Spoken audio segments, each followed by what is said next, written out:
Hi everyone. I wanted to share something which I think is super important uh, for people who might be in a standing position, might be tucking their pelvis and like being in it's called a swayback pose where you're like a little bit gripping your ass all the time. So there's a lot of poses in the mount method, but also in yoga where you're lying on your back, like a preparation for a bridge. If you're starting out, let me just see if I could, yeah. If you're starting out in a kind of a grip pose, it's very difficult to engage the glutes if they're already gripping. uh, so I just wanted to encourage people to think about is it's actually in a sitting pose. You can also think about that. So is it possible to just think about moving your sacrum in? Doesn't mean that you engage here. This is still relaxed. But if your sacrum moves in, it can let for the tail to sink down. I feel like because I always thought I had a bit of a lordosis, but actually I have a lordosis with also a tucking of my tail, which is it's not it's been undone, and the only reason I'm actually being aware of it now is because I've undone it.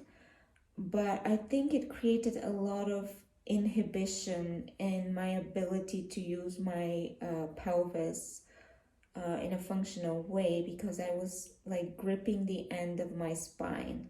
It's a very small little we call it the coccyx. So if you just think about the sacrum coming in, what it does, it actually switches on my glute medius, like the sides of my hips, and stabilizes it, allows for my sit bones to drop even further. And it just puts my pelvis in a more stable position where I'm not gripping up here to hold it because I'm tucked, so I'm like holding from above. It just allows for finding stability in my hips, dropping the sit bones, and it kind of just allows for the tail to free up a little bit. And it's harder for me to show it here, but it's the same actually. If you start like just with first, this is what I'm exaggerating now, but like this is a tilt and this is a tuck. So the pubic bone comes in and it flattens your lower spine, but without gripping in your belly. So I'm not pushing in my feet, and then I'm not pushing in my feet. I'm just kind of thinking, it's very gentle. I'm just thinking a little bit of the pubic bone coming in, and then the tail, it like frees up. And then if I think of letting my pubic bone move, so this is my belly button. If I think of the pubic bone moving away from the belly button, but without dragging my ribs with me, so I'm thinking pubic bone away from my belly button. This lifts up a bit here. And if you think a little bit, push the sacrum a little bit closer to your spine, what that makes it just makes my whole body come closer to my core, to my spine. And it lengthens my coccyx and my spine. So it's really profound actually. And once the sacrum, just a little bit of awareness on the sacrum allows me to move my coccyx much better, because it highlights these side glutes as opposed to gripping the assy muscles.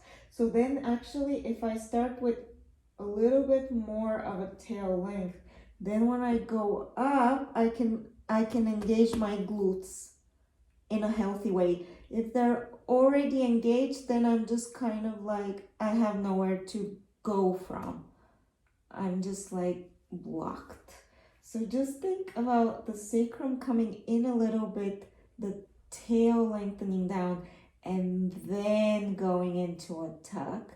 And when you go into a tilt, again, just feel like the sacrum a little bit pushing and feel how the tail lengthens down. It might actually ask for a bit of opening here.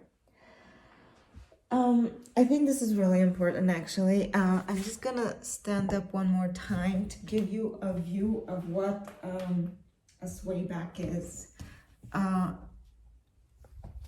swayback is a posture where this is a little bit lordotic. A swayback is someone, so this is kyphotic, and a swayback is someone that's a little bit here. And men, you see a lot of men here, they're like tighten the pecs, and they're kind of like tightening their ass, and their lower back is flat.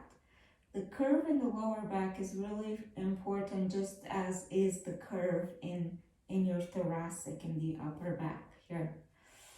And it's really important to, if you have the sensation, just put your hand here and give an awareness as if your sacrum is a little bit coming closer to your spine, and notice how that releases the lower back. It's almost, if your hamstrings are really gripping, instead of trying to stretch the hamstrings, bring the sacrum closer and see how with the sacrum closer, like as if someone was touching you here, then you can lengthen the lower back without actually like trying to drag the lower back down from the hamstrings or stretch the hamstrings to allow the lower back to release.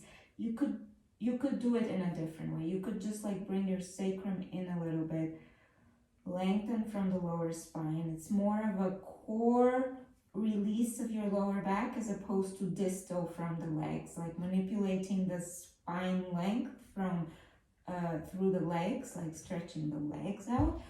It's more about finding your core, like putting some gentle pressure on your core through an awareness base between the sacrum. It will pull your belly in actually, and put your pelvis in a more neutral position. And then once you start walking, then it really allows for these to switch on. I think this is really important. And maybe I'll post a different video, but I'll explain how important it is to notice these kinds of compensations, because when you're doing exercises with compensations, you're just enhancing inhibitions and weaknesses in the body, and we want to actually undo and rebalance the body so that there is not over tightening or over laxicity in different parts of the body.